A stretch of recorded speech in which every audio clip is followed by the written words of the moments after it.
Hi, everybody. Good afternoon, morning, or evening, or afternoon even, depending on where you are right now. Thank you for joining us on our third Tours virtual experience, where we're going to bring you a little bit of the experiences that we offer on our tours. Excuse me. You'll have to excuse the croakiness. I'm just getting over a little cold here. I'm based in Dublin, Ireland, and today we're delighted to be hosting the virtual experience with our Celtic cousins in Wales, where Clary and David are standing by. They're going to be giving us a demonstration on the ancient craft of lovespoon carving, excuse me. So I'm going to hand over to them now to introduce themselves and explain a little bit about the craft and how they started. And we're going to have a little demonstration from them. So without further ado, over to David and Clary. Hello there. Hello, Croeso. Hello. Croeso, indeed. Thank you for joining us today. We really appreciate your time. And we're not sure if it's bore da, prynawn da, or nos da. It depends where you are. That's good morning, good afternoon, or good night, depending where you actually are. But yeah, welcome to the Lovespoon Workshop. Excellent. For anyone then who's joined us, if you're not at all familiar with the Lovespoon tradition, what you can sort of see behind us, what you can see as sanding, they are all lovespoons. If you're not familiar with the Lovespoon tradition, then some of the things with it, it goes back to the 17th century. The earliest dated lovespoon that we have here in Wales, it's actually dated 1667. There's a lot of debates, there's a lot of different ideas and things in regard to the background of the tradition, all sorts of stories, but there was very little written down, so we don't know too much about the true facts then of the tradition. Now, as a family, we started the Lovespoon Workshop here back in 1975. Dad, gentleman sat next to me here, he started it. That's me. And he actually carved then his first lovespoon in 1969. And it's this one here. And will you explain? Well, I think Dad should explain this one for you. Why did you carve that one? Well, lovespoons were said to be tokens of engagement. And so I heard about this tradition, of course, living in Wales.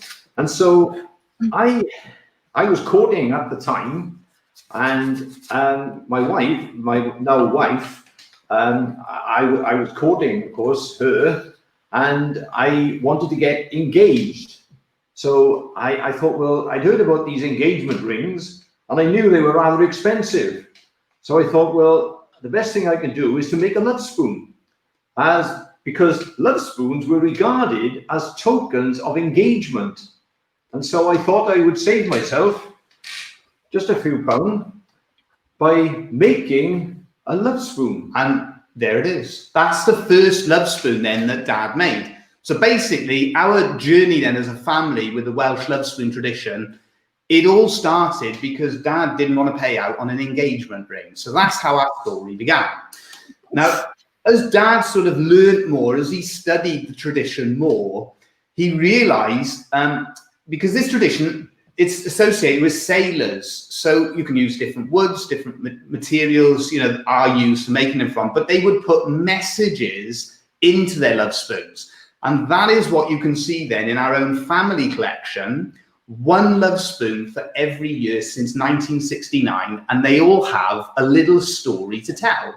So that's what we're going to do. We're going to share some of those stories with you, but we're also then going to demonstrate how anybody who's interested in starting to whittle away, we're going to show you how you can go about making your own spoon. So some of the other stories. Well, I should explain that one there. It was made on the day of the investiture of Prince Charles. So already a little story in that lovespoon. It was a national holiday, you see. So I was given the day off from work. I spent the day carving the spoon, offered the spoon to my girlfriend. She accepted it. Now, of course, history, she's my wife, of course. And so that's how it all started. So now that one there, that's the second second year of engagement. You had quite a long engagement, didn't you? There Yes, there we go. yes. So what you've got on the first one, Dad actually put his own initial and an empty heart. And the reason for that is if she'd have said no, he could have used it again. So always planning in front, see? So that was why he did it. So this one, he's decided now, because she said yes, instead of having an empty heart, he's filled the hearts with their initials. And so you've got the one heart there, you've got the other heart there. And the message and the story behind that is the idea of giving a love spoon. It's to bring the two hearts together.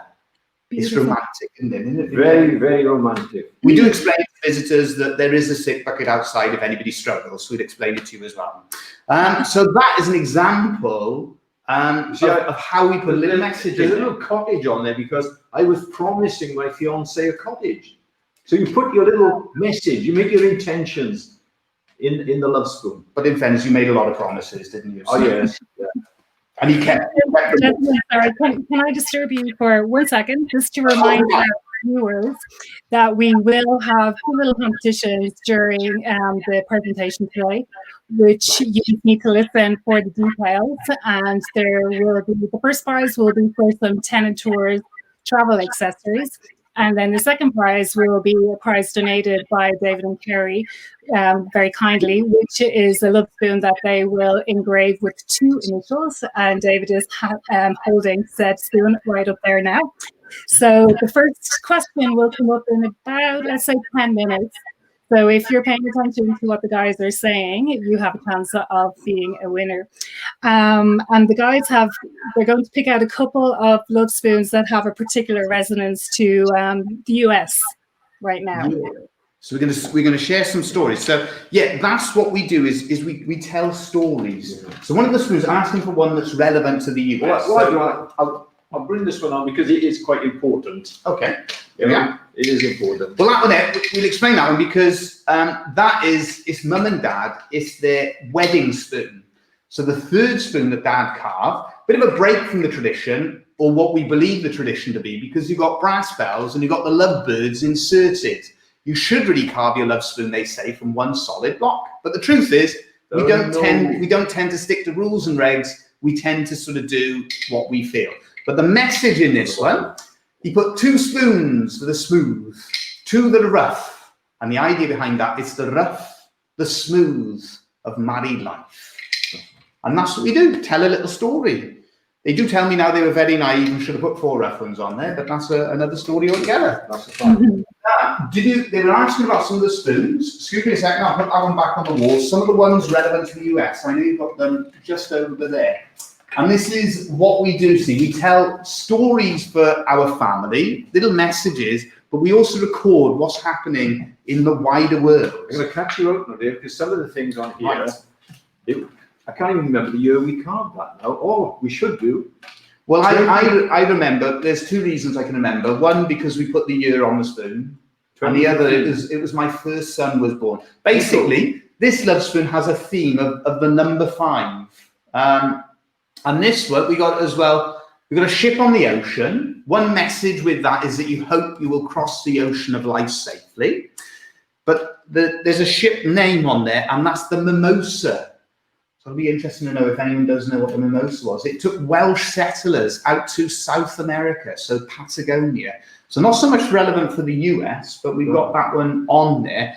And all of these different stories we got on there, then, they've all got the number 5 in them, because the number 5 was the theme for it.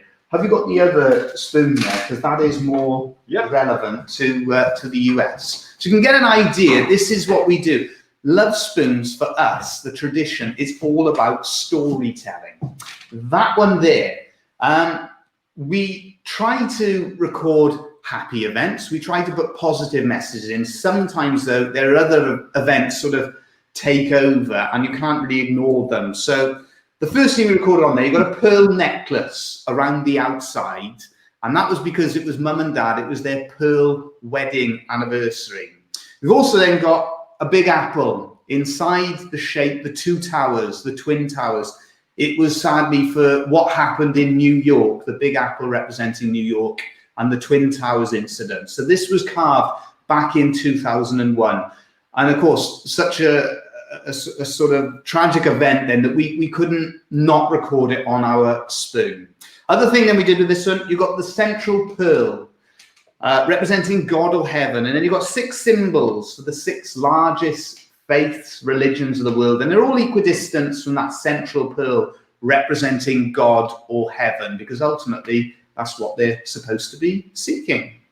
It's actually relevant as well because, of course, in today's world, the environmental issue, very big issue at the moment, and as a family business then, we've always prided ourselves on being an eco business, and we recycle and reclaim a lot of the woods that we use. We get it from old furniture and old buildings. When we made this spoon, we actually had quite a large offcut. I think that's just over there as well. What we've actually decided to do is the Lovespoon to record this year, 2020, we're actually going to make from the offcuts that we made that Lovespoon from. So we're basically recycling something that we found the other day, basically abandoned in a drawer. But we've got a design. We're going to put a padlock on it because, of course, lockdown. We're going to put a little camera symbol on there because with lockdown, we've had to do more events like this, more live streaming. We're doing more on YouTube. So we built up our YouTube channel. Excuse the plug there, but we've got to get it in. So yeah, you've got that one there. It'll be done from a recycled piece of wood. So those are some of the things we're recording. I think one Lovespoon then to really embody then encompass how we've really used the Lovespoon as a family is that Lovespoon there. Now, the idea with this one, we carved it in the shape and style of a balance. We put the sun on the one side and the rain on the other side. And we're trying to say that we're fortunate having more of a balance of both sun and rain. It was when Bob Geldof, he set up Live Aid Band-Aid, worried about the problems in Ethiopia. 1984. The other part of this one also given interpretation for the word grace as God's riches available in Christ for everyone. How do we receive God's riches? We open our hearts. Anyway. Beautiful. And that's amazing grace. There we go. That's fantastic. All right, I'm going to give out the question for our first prize, if you don't mind. So let me just make sure I've got this correct. The question is, and if you just reply on our Facebook post, what year was the oldest known Welsh love spoon created? And the first person to answer with the correct answer on this one will win some Tenon travel accessories from us. Okay, back to you, Bob.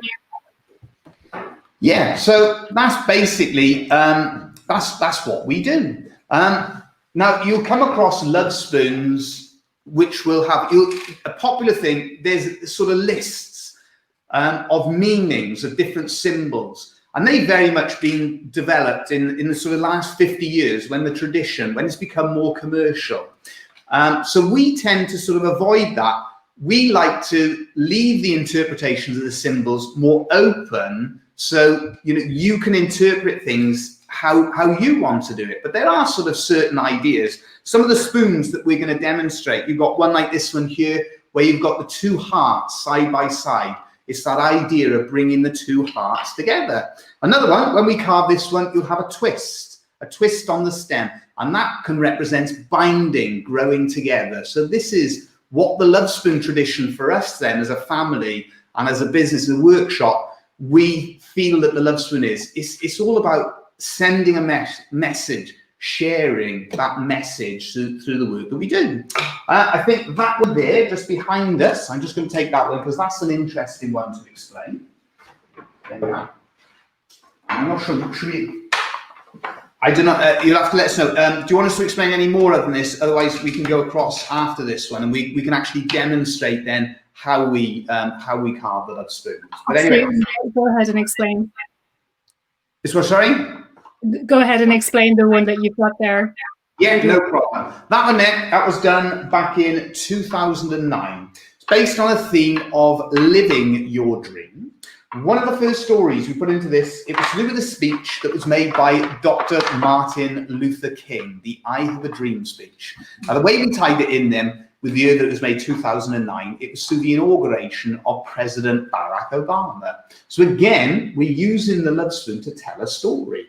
Now, you may notice it's in the shape and style of a book.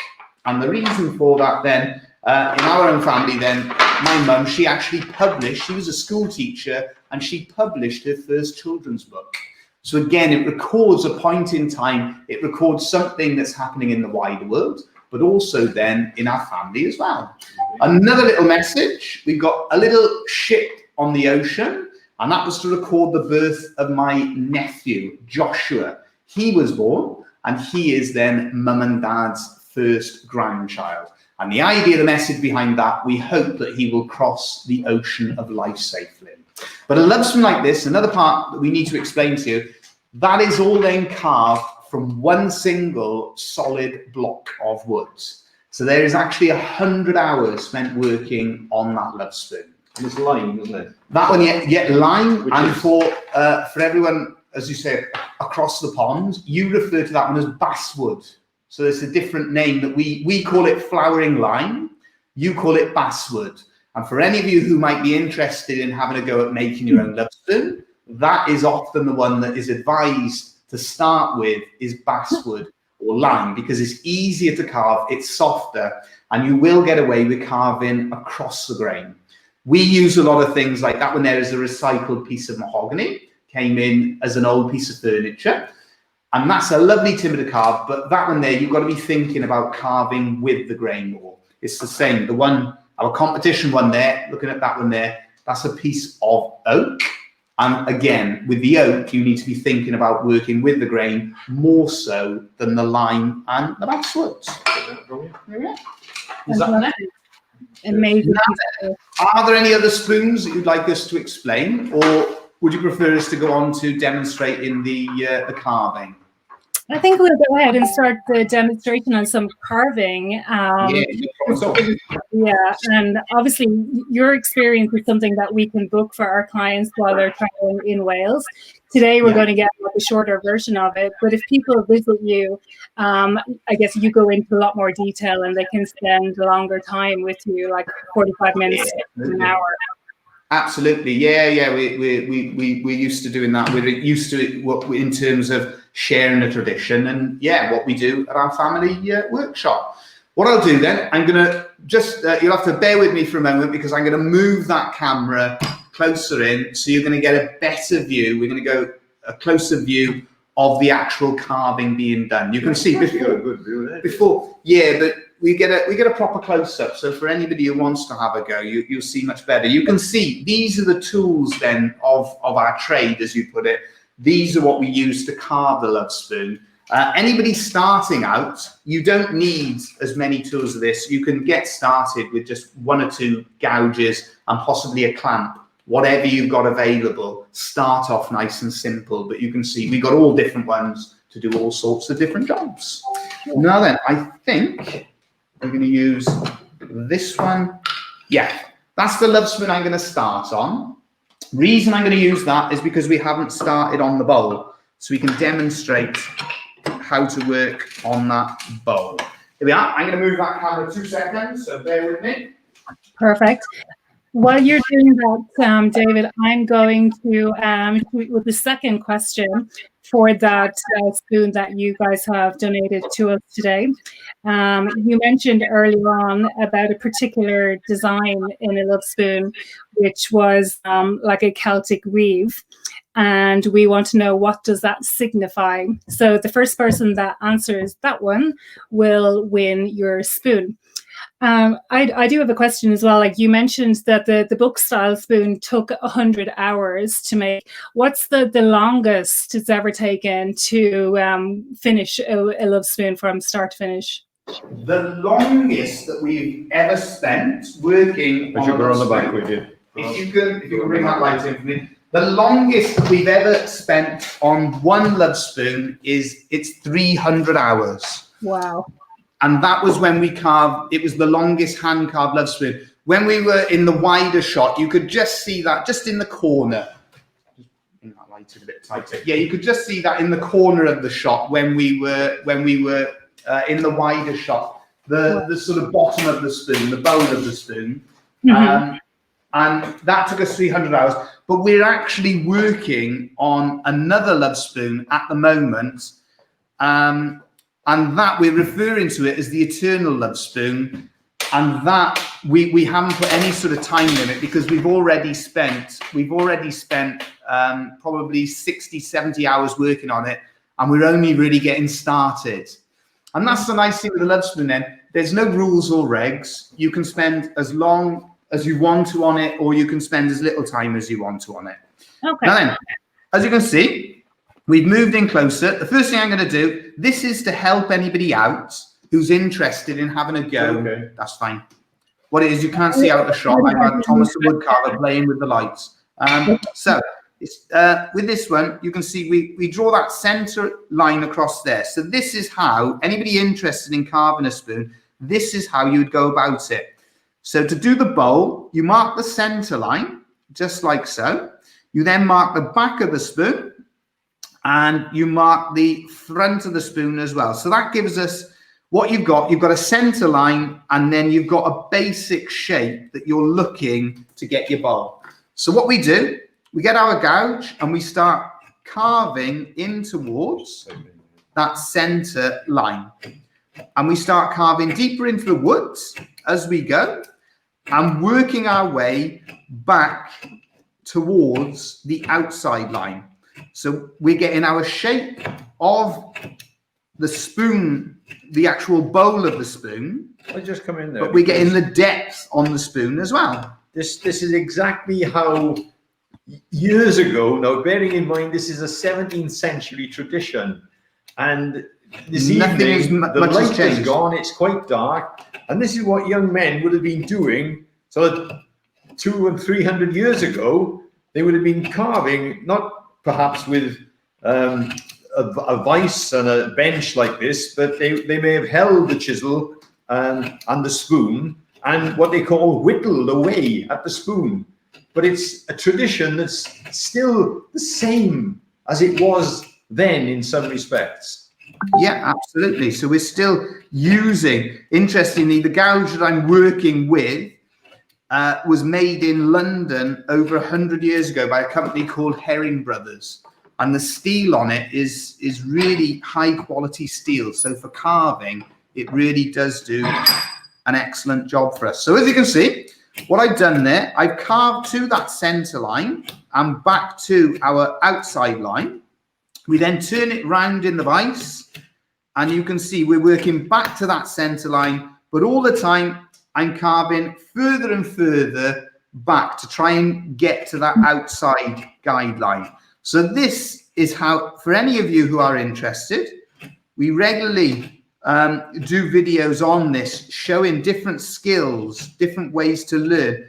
And it's not an expensive hobby or interest to get involved in.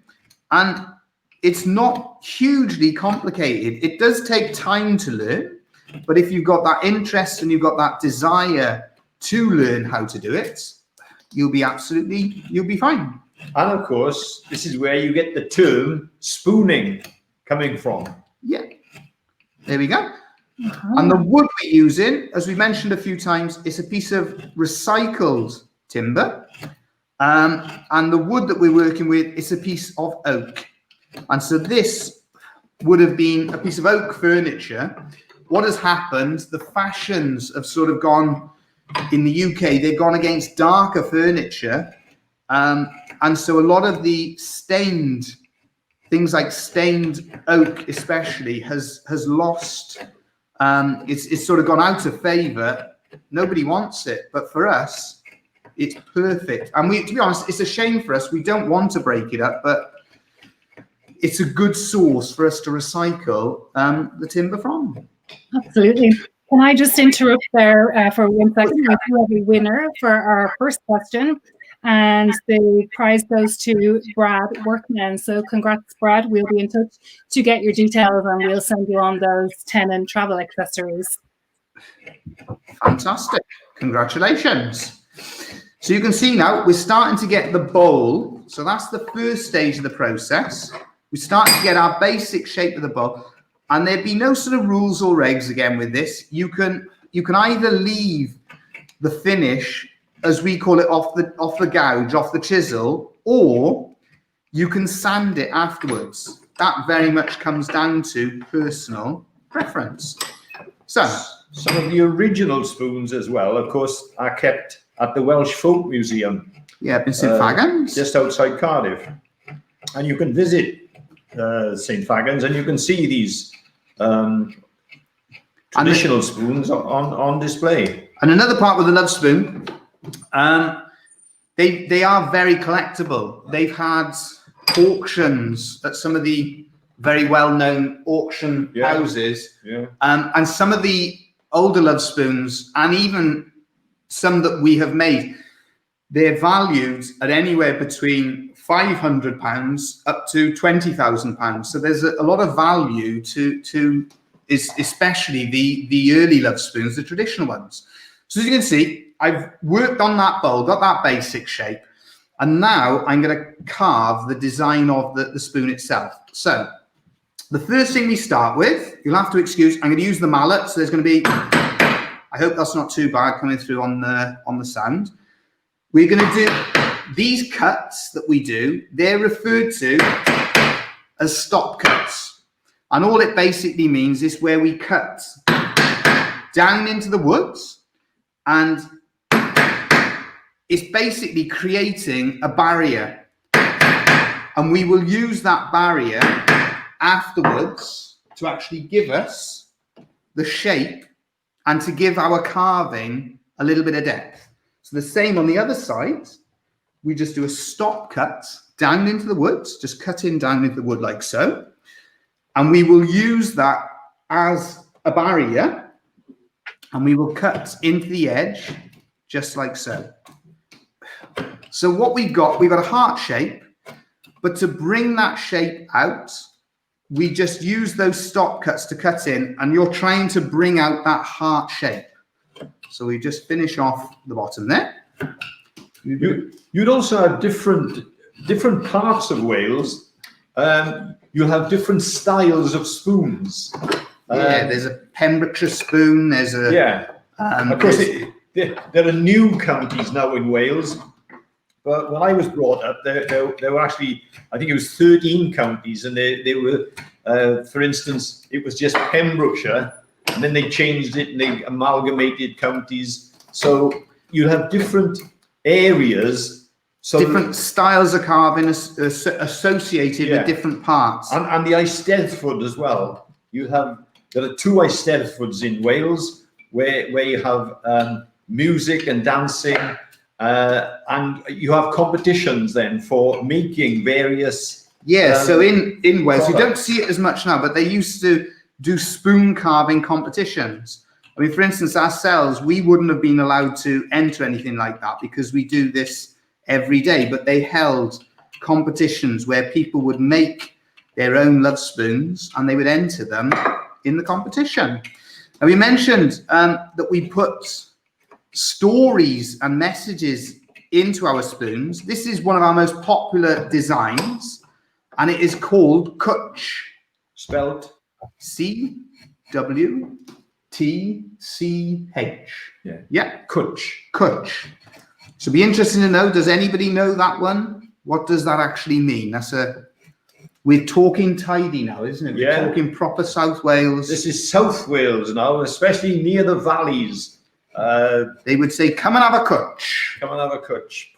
See if anybody knows that one on Facebook. Has anyone got that one? Be interested to know if anyone gets that one.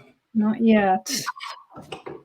Right, so what we're doing now, we're just beveling the edges, just shaping the edges of the Lovespoon, and that just that finishes it off. But again, that is my style of carving, to bevel the edges. Dad, for instance, he has a different style. He doesn't do that so much because that's how he actually prefers to finish. The background of that, to be honest with you, is because I'm a bit heavier-handed. I would sort of flake away a little bit sometimes, so it was a good way of covering it up. Yeah, and it's the nice thing about the Lovespoon, because you know, no rules or regs. different people have different styles. And Exactly. Jean has commented that kutch means hug. Close. Does kutch mean cook? Hug. Hug. Hug, yeah, that's it. It's like it's a cuddle, we call it, a kutch. Cuddle. We've got a couple here come in with cuddles, so yeah. Come and have a kutch. So there we go. That's a talk tidy, we would refer to that as. We've done a bit of Welsh. We've got a little bit of talk tidy in there as well. So as you can see now, what we've done, we've marked out those stop cuts again, and we're going to use that to create that effect of going under and over. So it's that twist on the stem again. And the other nice thing about when you're carving, you know, I mean, Dave is doing a demonstration now, and he's obviously it's sort of, yes, he is relaxed, but normally you would just relax and you'd be thinking about the wood, you'd be thinking about the person that you're making the spoon for. It's such a lovely subject. It's such a lovely pastime. That's right. Really, the wood, you get into the wood and you start learning more about the wood. It's a fascinating subject and a really, it's so, it's therapeutic. Very therapeutic. It really is. Looking for, especially watching somebody. Dave's doing all the hard work, and I'm watching. It's fantastic. Guys, if a client comes into you and they have an idea in their head for their own design, is that something that you can work with? Yeah, we do all of that. At the moment, the thing is because we find that there is quite a bit of interest in the tradition, and we built a bit of a waiting list, to be honest, up until next year for sort of more bespoke love spoons. But yeah, we do them. Some of the requests we got at the moment, there's one love spoon I'm working on, and that's got the eagle on there because, of course, a link to the US. There's a dragon going on it because there's a Welsh link as well. And then there's some kite surfers on there because that was how they met. So that's what you're doing with the love spoon. You're telling a story, but you're telling a very personal story, and that's what makes it sort of stand out. That's what can make it really unique. Is it tells the story of the individual, and it tells that message. Another thing to point out as well, for anyone interested in having a go at making their own spoon, this is marked with a vertical grain, and there's two reasons. It gives you extra strength. So for instance, on that stem, if it was marked with a horizontal grain, it would be very easy to snap the spoon. As a vertical grain gives you extra strength. And also then, because it's marked out vertically, I'm predominantly working with the grain. So it makes it easier for carving. So anyone looking at that, always check the grain, which way it's running. Because if you mark it out with a vertical grain, it does make it easier to carve. Can I push that in front of the camera? Yeah, he's just bringing a spoon in. There we are. That was the one that we referred to. The dragon and the eagle at the top. We got that one. Just struggling to get it in focus because I'm just going to check that camera as well. We'll just refocus it. There we are. Well, that is the spoon that you can see how it's all been cut out and marked out ready for carving. But we haven't actually started the carving on it. So I'll take it away. Yeah, that's one that we got an answer for our second question. So we have a winner for the love spoon from you guys, and that is going to David Koskela. Hope I said your name correctly, David, but we will be in touch with you. So congratulations. Yeah, we can personalize that one for you. There we go. That one there. So you can put some initials on that for you. If you tell us the initials, you can see them. Yeah, if he wants to put that in the comments, if you want to get any initials that you want on there, there's two initials we can put on there. What we normally do, so you said it was David, so you do D in one heart, another initial in the other one, or if you're going to give it to somebody else, we can put other initials in there for you. But congratulations, and we will personalize that one for you. Or we could put it maybe for a D on one side and a question mark on the other, you see? That's right. There's no rules or regulation. Like to comment, and we can see if we can do that during our time this evening. There you go. So now you can see that we've got that twist on the stem. we've carved that out. Now what I'm doing there, when I'm carving towards myself a little bit, you shouldn't really do that. It's a case of do as we say, not as we do, because you shouldn't actually carve towards yourself. You should always be carving away from yourself. It's the camera, I'm afraid. We can't turn it around. That's right. So what we would do from here to finish it off, I will finish it off in my own style, because a lot of people would leave it just off the gouge like this. I'm just looking here for a piece of sandpaper, a bit of glass paper, and I'm just going to sand it because I like to sort of round off. I like to round off the finish a little bit. Just gives it a little bit of a more pleasing finish to it. There we are, just to finish it off.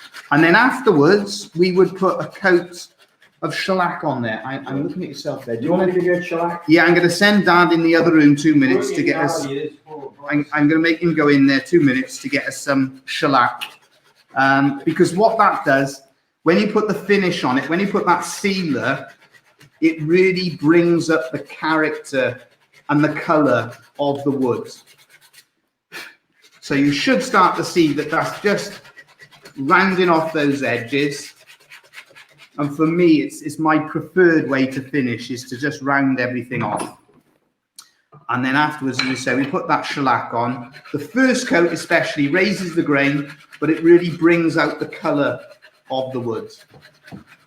Here we are. I'm going to use a finer, what we do here, we start off with a rougher sandpaper. So the way it works with sandpapers, the lower the P number, the more rough the sandpaper is. So we start off on about a P120, and then we double that to about P240. I think that's enough for the sanding. I'm going to go and have a rest, and Dad's going to come in and he's going to shellac that one so you can see it changing colour. I'm going to check that. Okay. Yeah, that's fine. Just checking the focus. This is always the nice bit when you carve, when you bring out the colour now and the grain. That's it. As you put that shellac on, it really brings out the colour and the character of the wood. And with the oak, you get a beautiful, you get what we call a medullary ray. And that's what really gives it the character. You get that real character in the wood. The only problem is I haven't sanded inside the bowl, so where he's put the shellac on there, it'll show up where it's quite rough. Yeah, it's just and we got the pencil marks as well on there, so everything has to go up. But it gives you some idea. It just gives you some idea how it highlights the colour and the character in the spoon. Focus. There we are. And that's how we carve a Lovespoon. Absolutely, that's amazing. It's amazing to see such an old craft surviving in these days and being so popular as well. And we'd love to see some pictures of our viewers' Lovespoons if they have any and want to comment on our Facebook page as well. That would be fantastic. Brilliant. I'm just going to move that camera back out because we're finished with that demonstration. Sure. So bear with me 2 seconds. You are actually open now and you are doing some tours. Yeah, we are having a few people in, but it's sort of it's limited numbers and there's all different restrictions and yeah.